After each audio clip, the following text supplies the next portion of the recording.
Assalamualaikum warahmatullahi wabarakatuh. Bismillahirrahmanirrahim. Asyhadu an la ilaha illallah wa asyhadu anna Muhammadar Rasulullah. Allahumma salli ala sayyidina Muhammad wa ala ali sayyidina Muhammad. Rabbi shrah li sadri wa yassir li amri wahlul 'uqdatam min lisani yafqahu qawli. Amin. Bismillahirrahmanirrahim.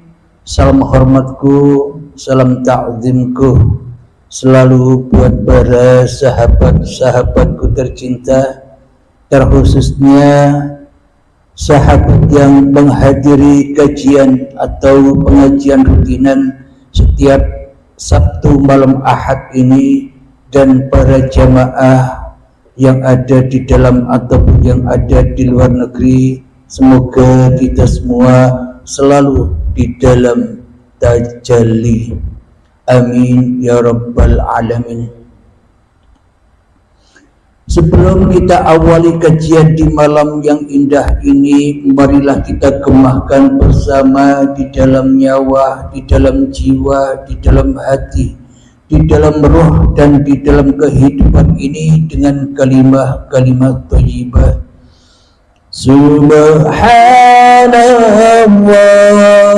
walhamdulillah wa la ilaha illallah wallahu akbar wa la hawla wa la quwwata illa billahil aliyyil azim. Sadaqallahul azim. Kajian malam ini kami beri judul Allah bertajalli padaku. Allah bertajalli padaku. Allah bertajalli padaku. Ketika Bang Dikdon sudah paham menyingkapan makna tajalli. Gimana? Saya misalkan lagi tenggelam dalam kekhusyuan, sholat tahajud, terus tiba-tiba ada nyamuk, Bu ya. Kan biasanya saya tepok, tapi karena saya tahu tentang tazalli, Ngeri. Jangan-jangan Allah bertazalli bukan menjadi nyamuk, tapi menjadi ciptaannya. Inti Ghazali beneran ya. Yang benernya, Bu ya. Sohe. Ya itu yang saya maksud, tapi kalimatnya saya nggak paham, jadi saya nggak tepok, Bu ya. Bener begitu. Apakah kita akan terganggu dalam memandang keindahannya cuma karena tusukan seekor lalat gitu? Siapa tahu dia sedang asik juga bertajalli dengan kita. Itulah kenapa Imam Ghazali jadi wali, karena dia menyelamatkan seekor lalat. Sahabat yang makan Allah, Syekh Siti Jenar, kemudian sebagaimana Al-Hallaj mengatakan hal yang mirip, mengatakan jika Al-Hallaj mengatakan di dalam jubahku adalah Allah, tiada kecuali Allah, maka Syekh Siti Jenar lebih dahsyat lagi, di dalam dirinya hanya Allah, wujudku adalah wujud Allah. Itulah Syekh Siti Jenar. Inilah cerita awal kenapa muncul satu zikir, satu wirid yang disalahgunakan oleh orang kebatinan. Wujud ingsun atau zat ingsun zat Allah, sifat ingsun sifat Allah, nama ingsun nama Allah. Ini kalam tidak boleh dilafazkan kecuali orang sedang mabuk. Orang mabuk tidak dikenakan hukum syariat karena dia mabuk sampai kesadaran dia kembali. Tapi beberapa orang-orang yang melanggar kaedah ini, melanggar dharma, kaedah seorang pezikir peritu kepada Allah, dia membacanya sebelum dosis itu dibolehkan kepadanya. Maka yang terjadi, muncullah kelompok wujudiyah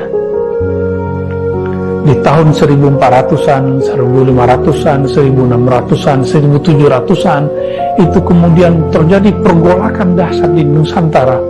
Maka muncul nanti ada Hamzah Fansuri, Syamsuddin Sumatrani, kemudian juga Nuruddin Araniri, semuanya berbicara itu. Dan puncaknya itulah Syekh Siti Jenar. Apakah kemudian Sunan Kalijaga mengkafirkannya?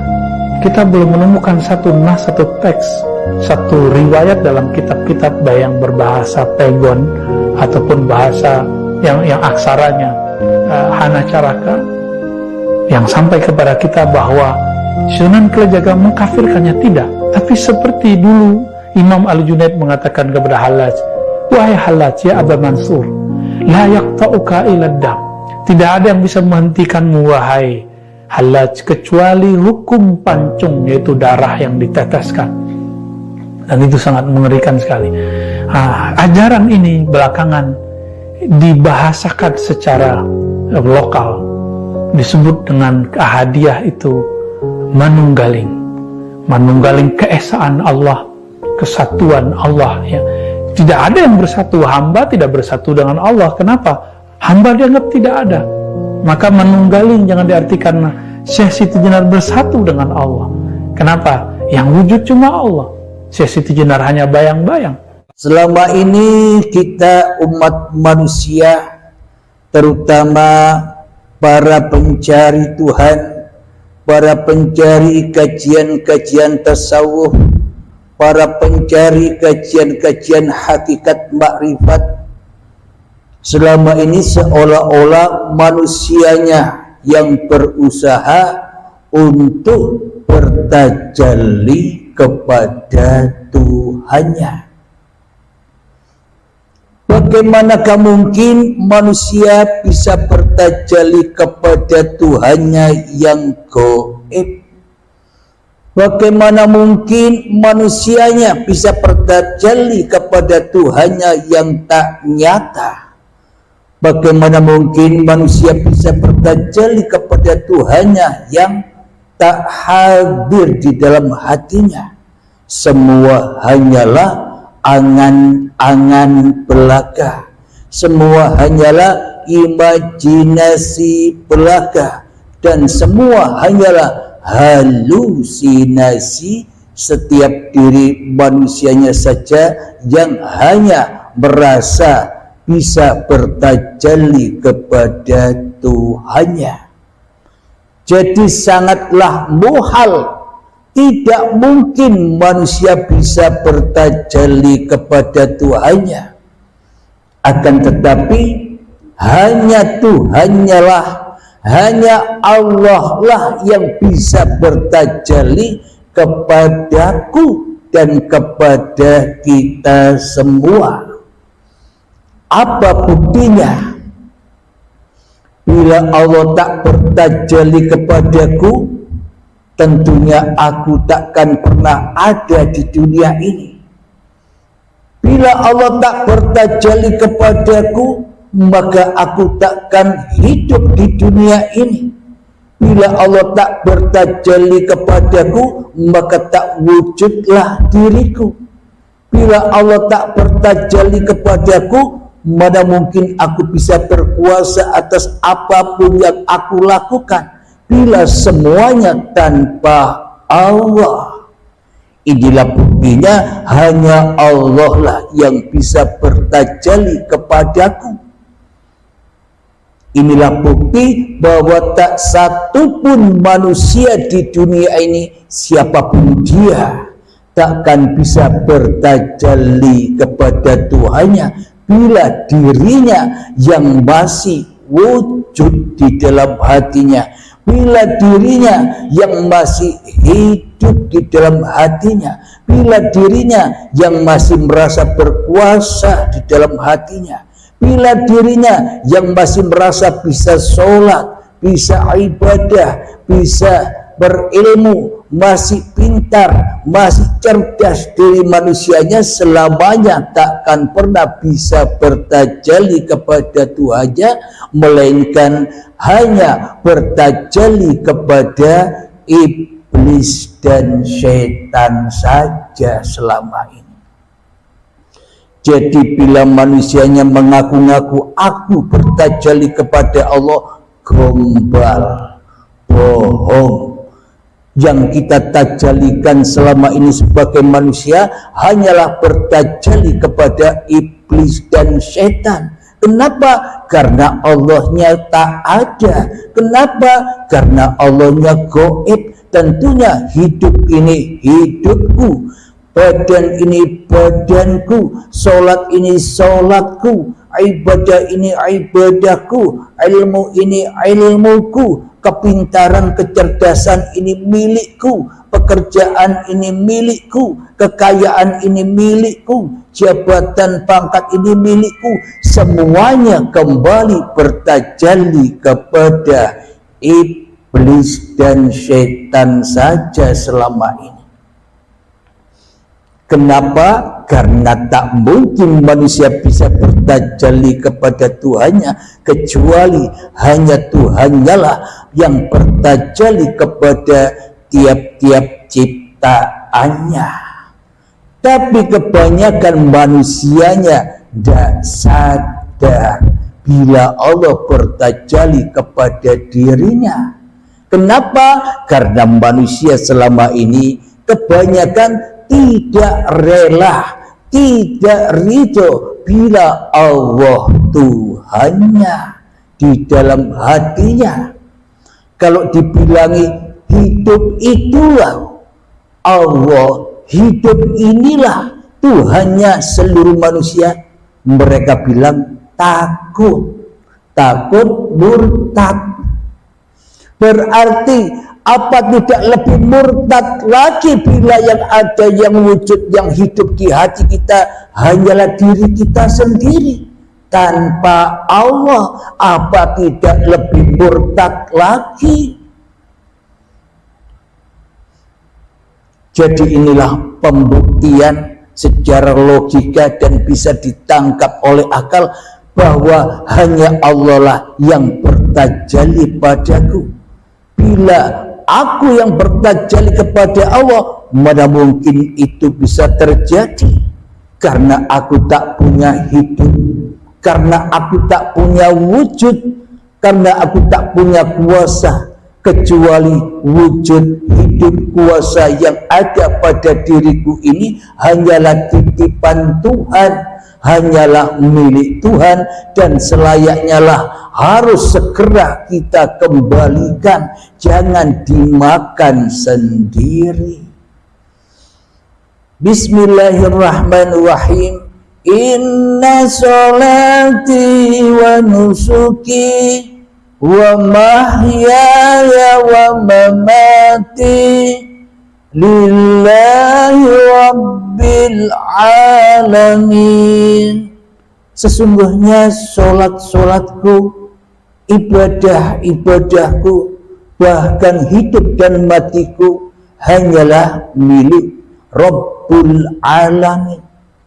Ayo, apa yang milik kita? Kita tidak punya apa-apa. Inilah bukti yang sangat amat nyata. Hanya Allah lah yang bisa bertajalli kepada seluruh ciptaan-ciptaannya. Sama halnya kita selama ini punya baju. Jadi bagaimana mungkin baju itu bisa datang kepada kita dan memakaikan baju itu kepada kita bila bukan kita sendiri yang datang kepada baju, yang baju itu milik kita sendiri, kita pakai sendiri. Bajunya hanya diam-diam wae, ora bisa opo-opo kecuali yang memakainya, kecuali yang menciptakannya. Mari kita buktikan secara akal, secara logika bahwa Allah itu bertajalli padaku, Allah itu bertajalli kepada seluruh manusia, agar kita sadar atas ketajallian Allah, agar kita sadar akan kewujudan Allah, agar kita sadar kepada uripe Allah. Mari kita buktikan bersama-sama. Bismillahirrahmanirrahim. Ketika saat dulu kita belum ada, saat kita berasal dari ibu kandung kita, yakni tanah yang mati, maka Allah mentajalikan uripe Allah kepada tanah itu demi siapa? Demi kewujudanku, demi kewujudan seluruh manusia. Maka bertajalilah uripe Allah kepada tanah yang mati, sehingga tanah itu diperankan, dipakai oleh uripe Allah, sehingga diperjalankanlah tanah yang mati itu menjadi tumbuh-tumbuhan. Ketika jadi tumbuh-tumbuhan, diperjalankan lagi oleh uripe Allah, ditajalikan lagi menuju hasil dari tumbuh-tumbuhan itu, buah-buahan, sayuran, padi, sehingga ditajalikan lagi kepada kedua orang tua kita, sehingga dimakanlah hasil dari buah-buahan, sayuran dan padi itu. Kemudian ditajalikan lagi, berjalan, digerakkan, diperankan, diperjalankan menjadi gumpalan darah. Jadi Allah bertajali di dalam setiap perjalanan kita, perjalanan manusianya. Kapan Allah bertajali? Ketika manusianya masih malam, ketika manusianya masih gelap, ketika manusianya masih sunyi, ketika manusianya belum ada, ketika manusianya belum bisa apa-apa dan tidak bisa mengakui sebagai siapa-siapa. Kapan itu? Ya, ketika proses kejadian manusia sejak dari tanah sampai menjadi gumpalan darah, gumpalan daging, menjadi janin, dan ditajalikan lagi, dikeluarkan, dilahirkan, diciptakan dari arham, dari perut kandungan ibu, dilahirkanlah kullu mauludin yuladu alal fitrah. Jadi seluruh bayi yang terlahir ke dunia ini semuanya dalam keadaan suci, bersih.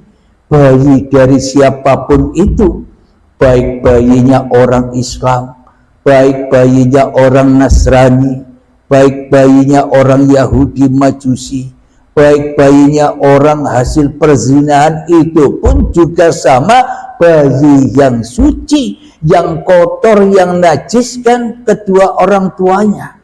Sedang bayinya sama-sama suci. Kenapa? Karena Anda belum ada, karena kita masih Adam, menjadi Nabi Adam di dalam surganya Allah, di dalam ketajalian Allah. Itulah malam itu. Ketika kemanusiaan kita masih malam, ketika kemanusiaan kita masih gaib, ketika kemanusiaan kita belum wujud dan tak ada, itulah tajalinya Allah sendiri. Jadi sampai kapan Allah bertajali kepada manusianya? Ketika manusianya tidak mau ditajalikan oleh Allah lagi, manusianya lebih memilih bertajali kepada uripe dewe. Manusia lebih cinta bertajali kepada setan selama ini. Manusia lebih cinta bertajali kepada iblis, yakni hawa nafsunya sendiri, daripada kepada Allah. Tapi apapun namanya, tetap Allah yang bertajali kepada seluruh ciptaannya.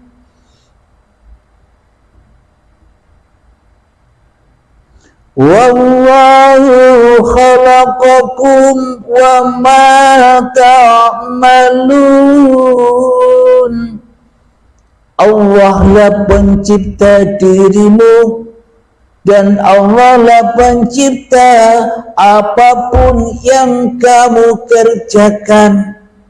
Itulah bukti tajallinya Allah. Sudah, lepas, jangan kau akui dirimu yang bisa bertajalli.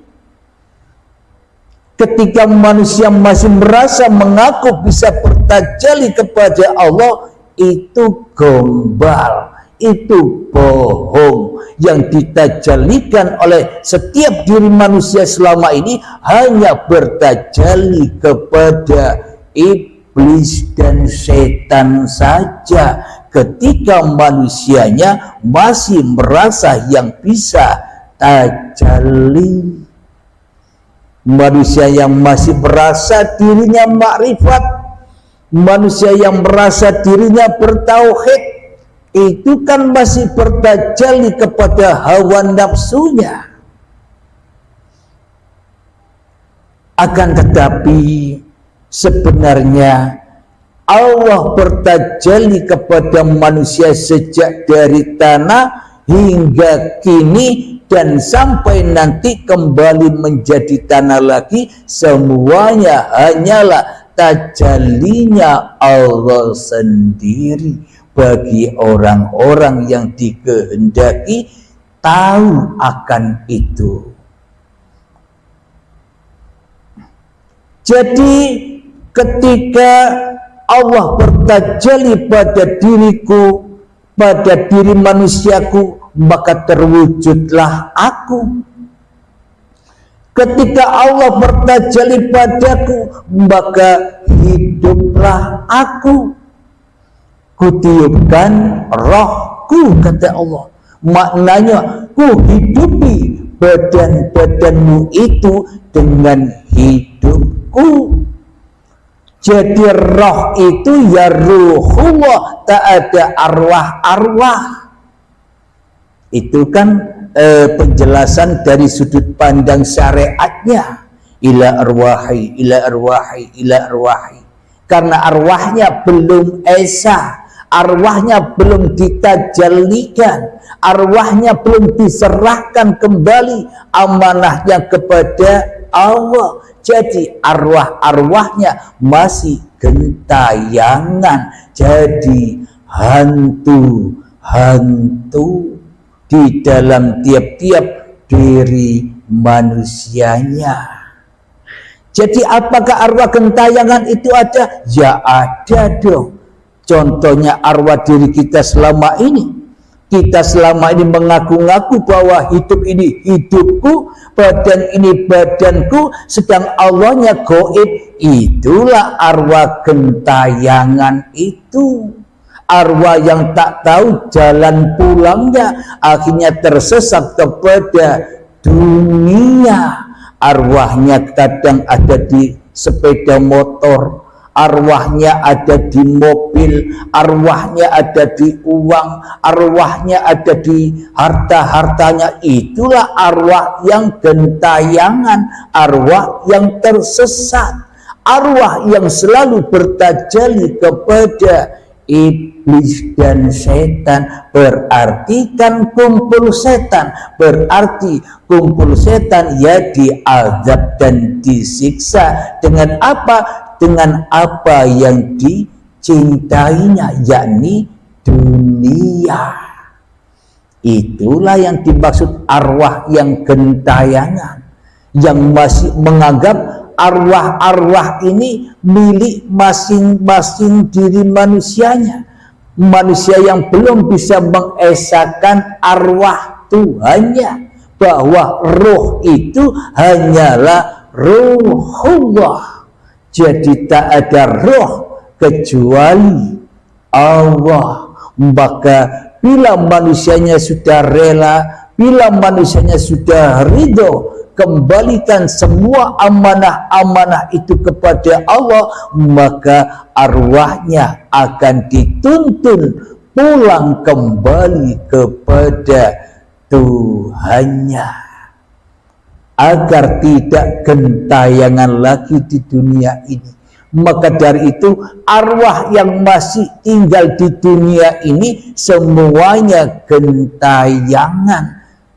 Kenapa? Karena arwah-arwahnya tersesat kepada Tuhan yang dituhankannya yakni urusan-urusan dunia, dan dibakar arwahnya di dalamnya sampai datangnya taubatan nasuha, sampai datangnya pintu baiat supaya Al-Mahdinya bangkit lagi menerangi perjalanan-perjalanan kehidupannya dengan apa?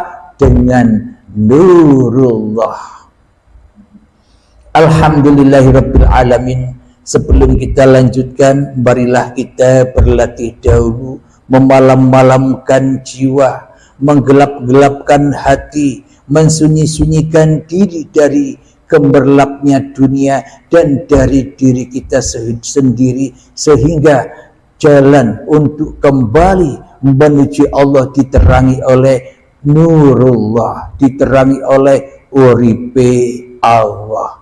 Mengheningkan cipta, mulai bismillahirrahmanirrahim. Silahkan.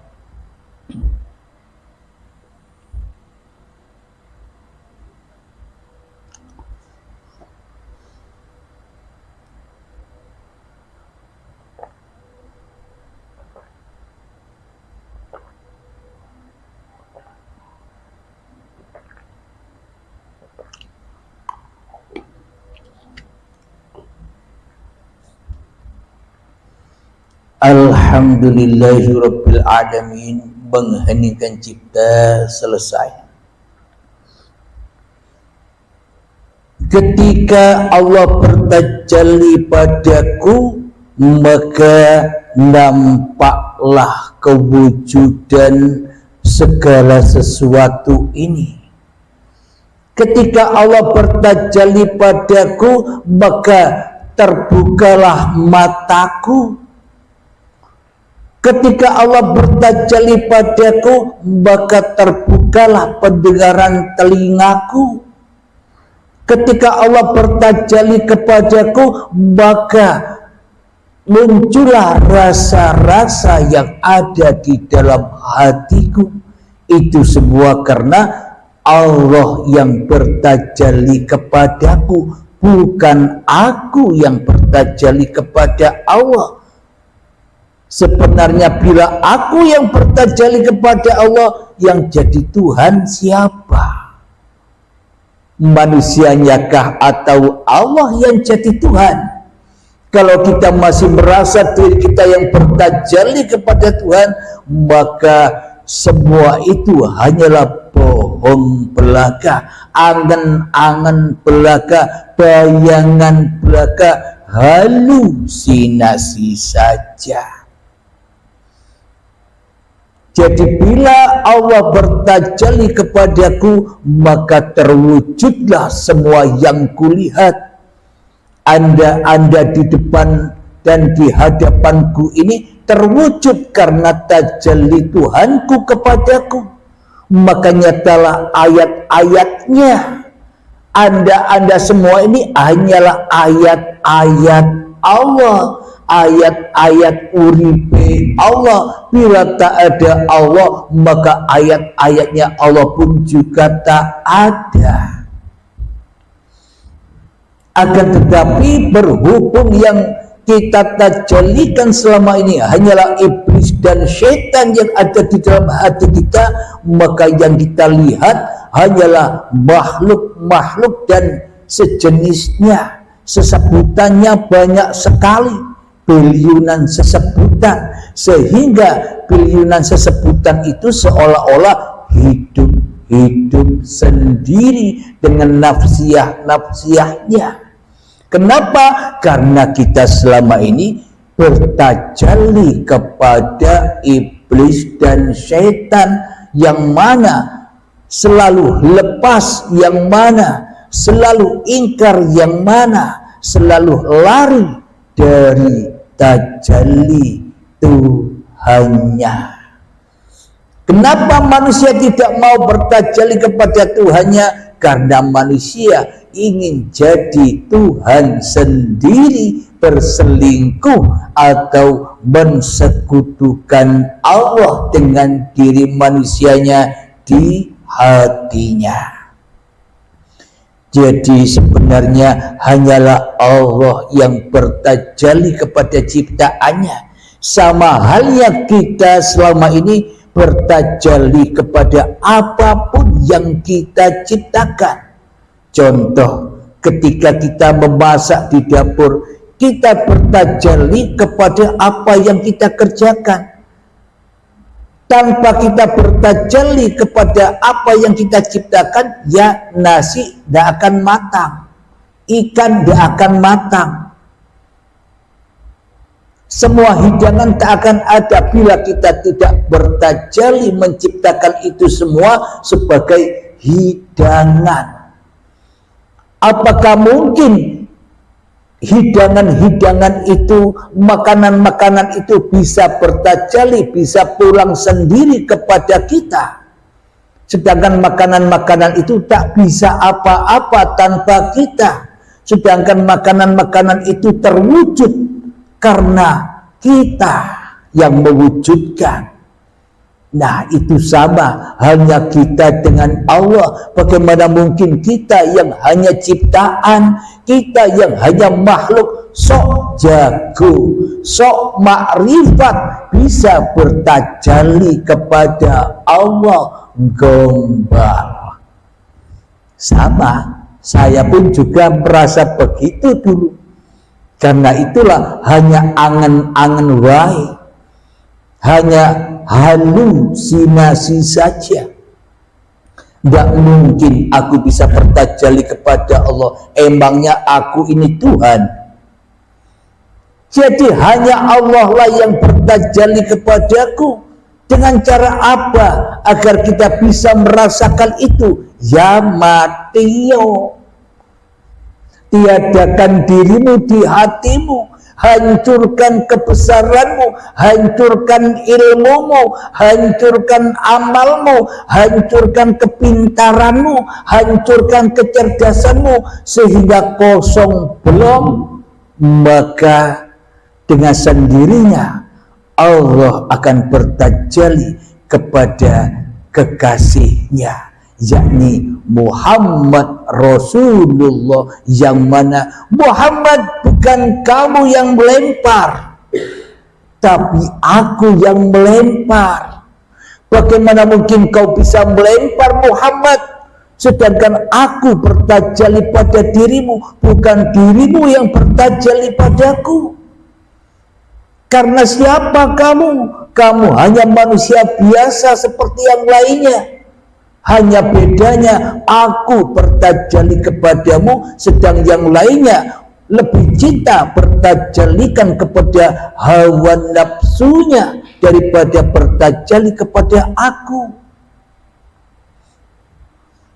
Jadi bagi Allah, semua manusia dalam tajallinya, dalam uripe Allah. Namun bagi manusia, ora ridho, ora gelem, tidak mau manusianya bila Allah yang bertajalli kepada dirinya. Karena manusianya sok jadi Tuhan, seolah-olah hanya dirinya saja yang pintar, hanya dirinya saja yang cerdas, hanya dirinya saja yang bisa ngapa-ngapain Allah, seolah-olah dirinya lah yang bisa menjaga Allah. Mana mungkin ciptaan menjaga yang menciptakan? Sebenarnya yang diciptakan itu dijaga oleh yang menciptakan, bukan yang diciptakan menjaga yang menciptakan. Dengan sholat-sholat kita selama ini seolah-olah kita menjaga Tuhan. Dengan ibadah-ibadah kita selama ini seolah-olah kita menjaga Tuhan. Dengan ibadah-ibadah kita, dengan amal-amal kita, dengan kebaikan-kebaikan kita, dengan kedermawanan kita, seolah-olah kita selama ini mengharap ridho Tuhan. Salah. Kita pikir siapa yang mengerjakan itu semua bila bukan tajallinya Allah sendiri? Bila hanya Allah yang bertajalli kepada manusianya, bagaimana mungkin ada harap-harap lagi? Harap-harap itu ada hanya karena manusianya yang merasa lebih bisa merasa bertajalli kepada Tuhannya, sedangkan Tuhannya tidak bisa apa-apa. Kebalik imannya, kebalik pemahamannya, kebalik akidahnya. Selama ini umat manusia selalu ingkar dan ingkar kepada agama apapun yang dipeluknya. Contoh saja kita sendiri dalam Islam. Di dalam Islam akidah kita sudah diterangkan di dalam sifat-sifatnya Allah. Allah wujud qidam baqa. Allah yang wujud. Wajib Allah yang wujud. Selain Allah Adam. Selain Allah tidak ada. Coba cek masing-masing hati kita, termasuk saya sendiri. Siapa yang lebih wujud di dalam hati kita? Siapa yang lebih hidup di dalam hati kita? Siapa yang lebih berkuasa di dalam hati kita? Allah kah ataukah diri kita sendiri selama ini? Jangan bohong, Anda lebih tahu hati Anda sendiri. Andalah, diri kitalah yang lebih wujud, bukan? Sementara Allahnya gaib. Berarti selama ini akidah iman kita salah. Karena kita belum masuk Islam, agamanya Allah. Selama ini Islam yang kita perlu agamanya iblis. Jadi Islam agama Allah itu Islam yang mana? Kok beda? Memang beda. Islam versi manusia, ya manusianya yang merasa jadi Tuhan. Islam secara versinya manusia, manusianya lah yang menjaga Tuhan. Islam versi manusia, manusianya lah yang merasa bisa apa-apa, manusianya lah yang merasa bisa bersiapa-siapa daripada Tuhan. Itulah Islamnya versi manusia yang dipondasikan oleh hawa nafsunya sendiri-sendiri, sehingga Allahnya gaib. Itu Islam versi manusia. Karena manusia di dalam hatinya belum Islam indallah. Islam yang benar di sisi Allah adalah inna dina indallahil Islam. Sesungguhnya agama di sisi Allah itu adalah pasrah, menyerahkan dan memasrahkan apa?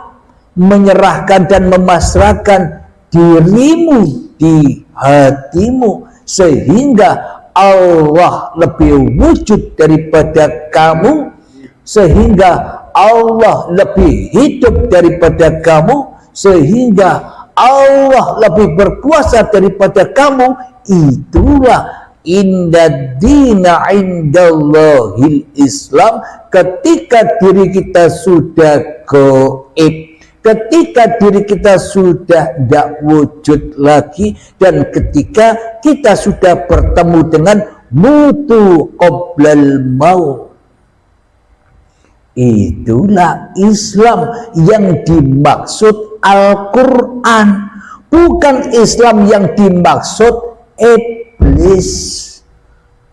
Allahnya gaib, manusianya wujud. Berarti yang jadi Tuhan yang manusianya, berarti yang disembah, yang diabdi di dalam hati manusianya ya hawa nafsune dewe yang jadi Tuhannya.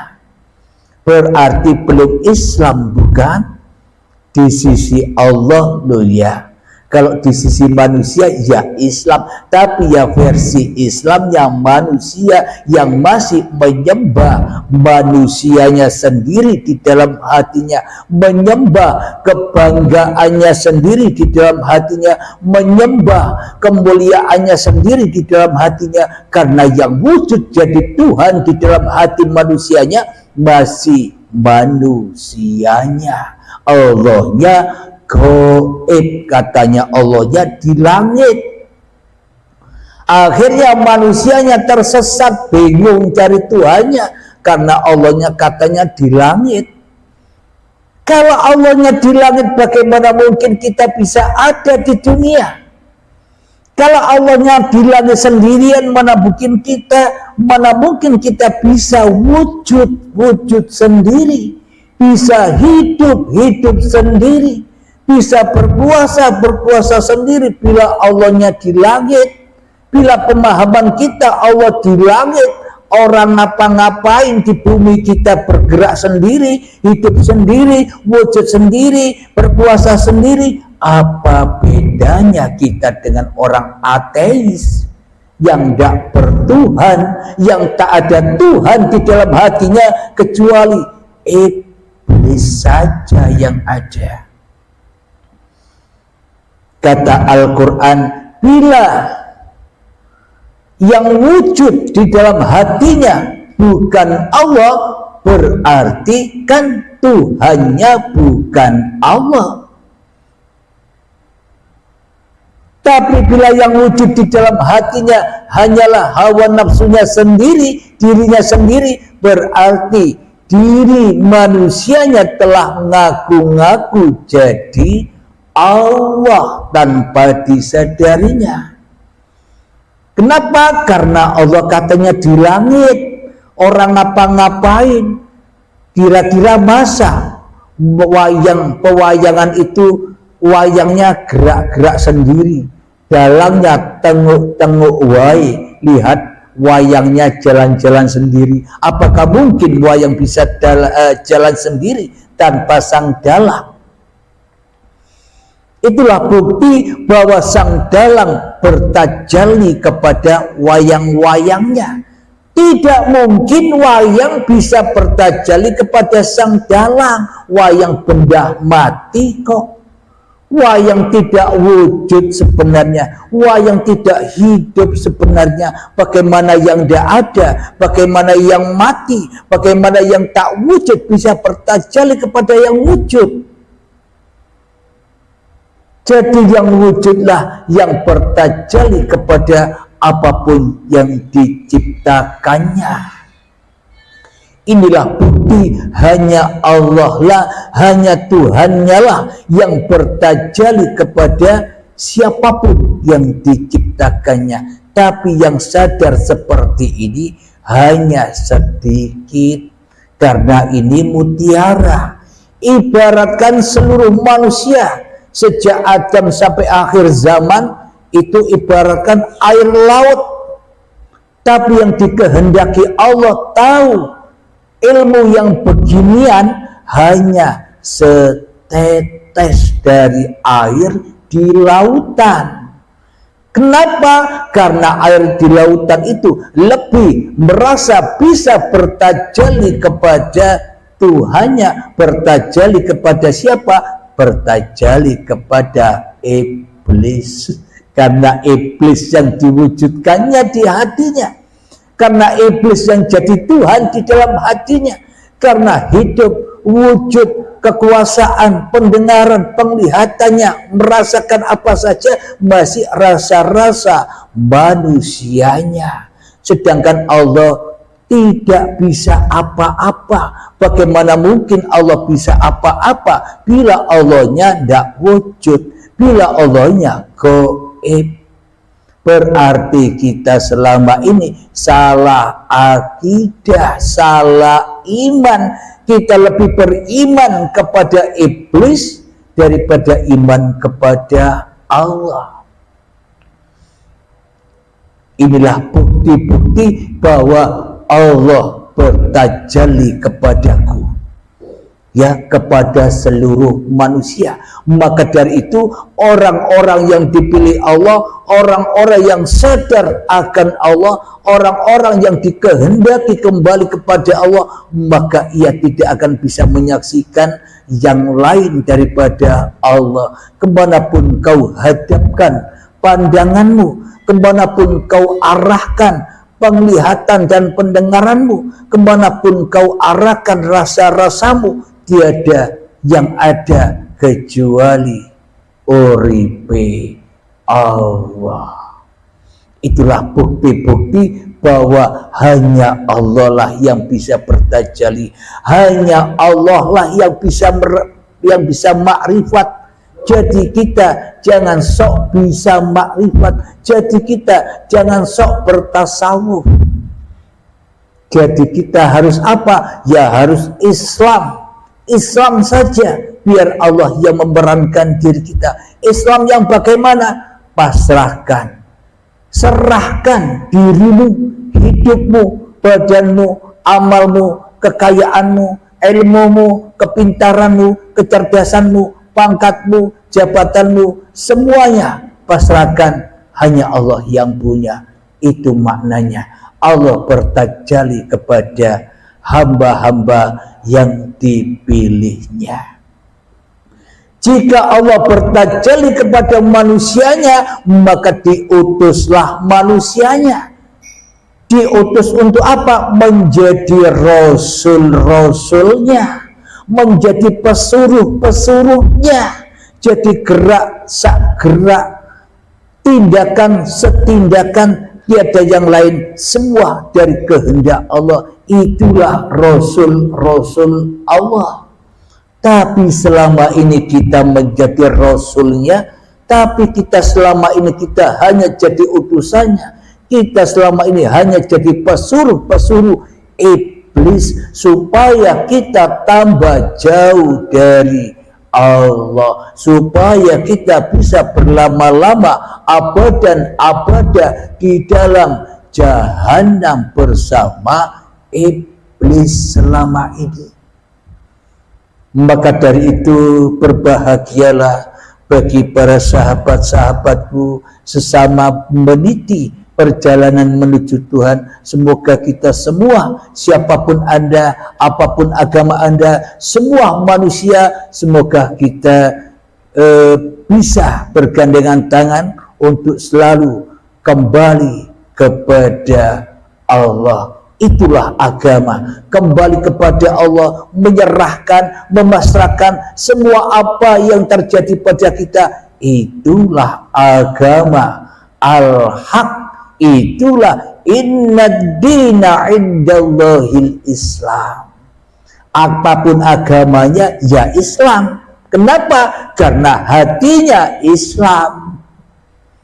Jadi meskipun orangnya memeluk Nasrani, Yahudi, Majusi, Konghucu, Hindu, Buddha, tapi hatinya Islam, hatinya selamat kembali kepada penciptanya. Agama-agama itu hanyalah wadah-wadah saja, pakaian-pakaian saja, merek-merek saja. Intinya disuruh kembali kepada penciptanya. Itulah agama.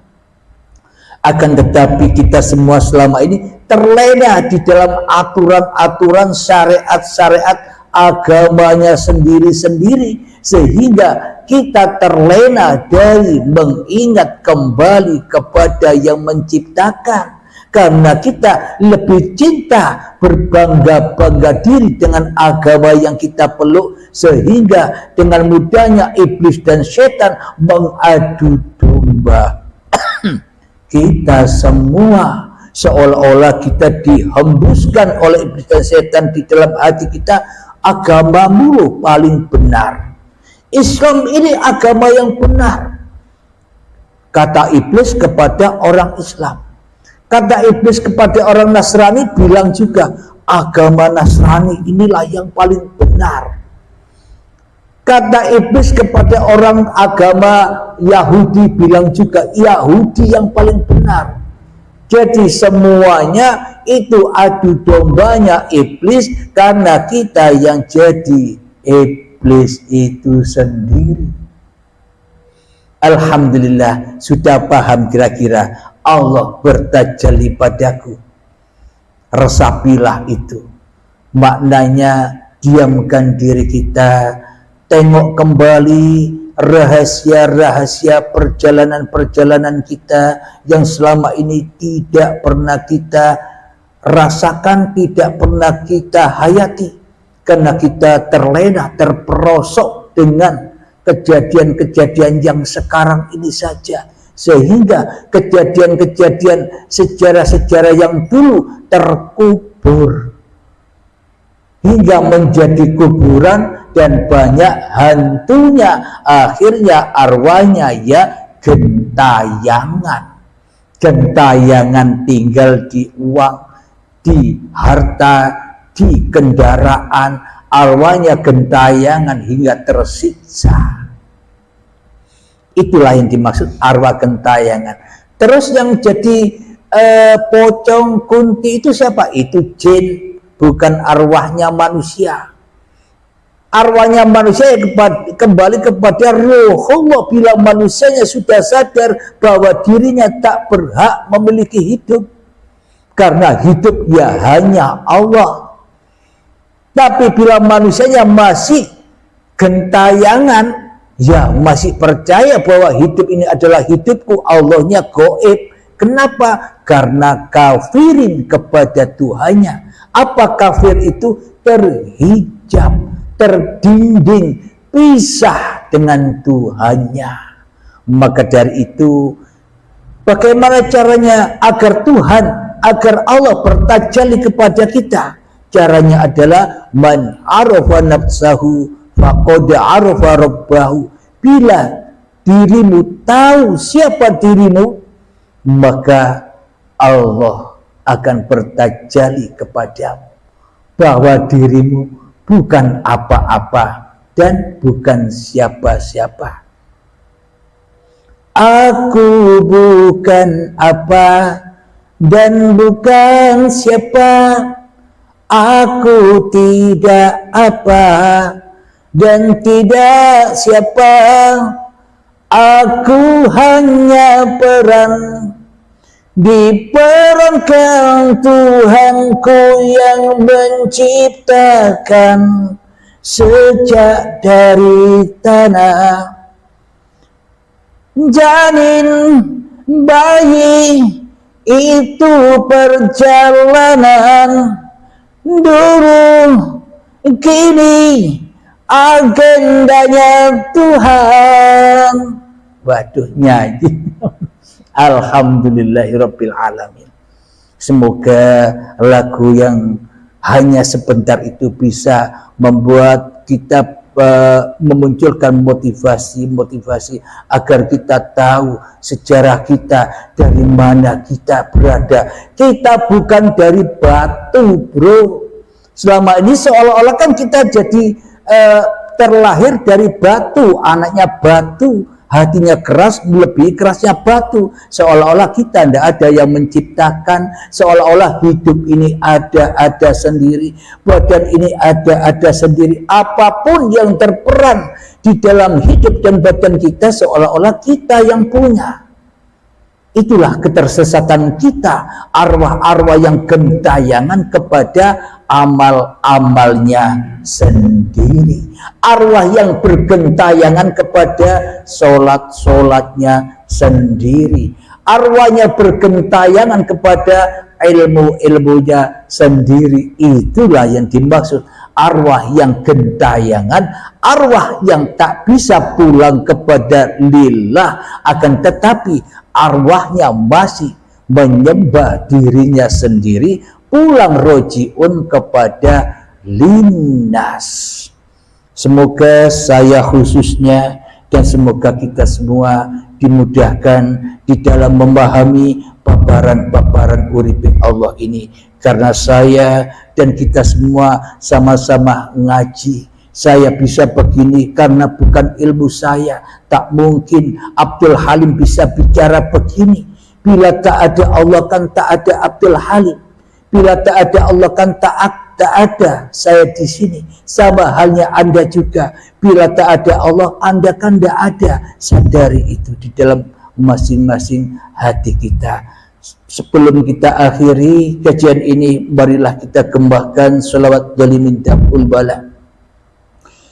Allahumma sholli ala sayyidina Muhammad wa ajlili zalimin biwalimin. Allahumma salli ala sayyidina Muhammad wa ajlili zalimin biwalimin wa akhrijna min bainihim salimin wa ala alihi wa sahbihi ajma'in. Alhamdulillahi rabbil alamin. Allahumma salli ala sayyidina Muhammad wa ala ali sayyidina Muhammad. Allahumma ya qadiyal hajat, Allahumma ya mujibad da'wat, Allahumma ya rafi'ad darajat, Allahumma ya muhillal muskilat, Allahumma ya syafiyal amrat, Allahumma ya kafiyal muhimmat, Allahumma ya dafi'al baliyat. Allahumma khtim lana bil iman, Allahumma khtim lana bil islam. Rabbana atina fid dunya hasanah wa fil akhirati hasanah wa qina adzaban nar. Wa sallallahu ala sayyidina Muhammad wa ala alihi wa sahbihi wa sallam walhamdulillahi rabbil alamin. Akhir kalam, assalamualaikum warahmatullahi wabarakatuh.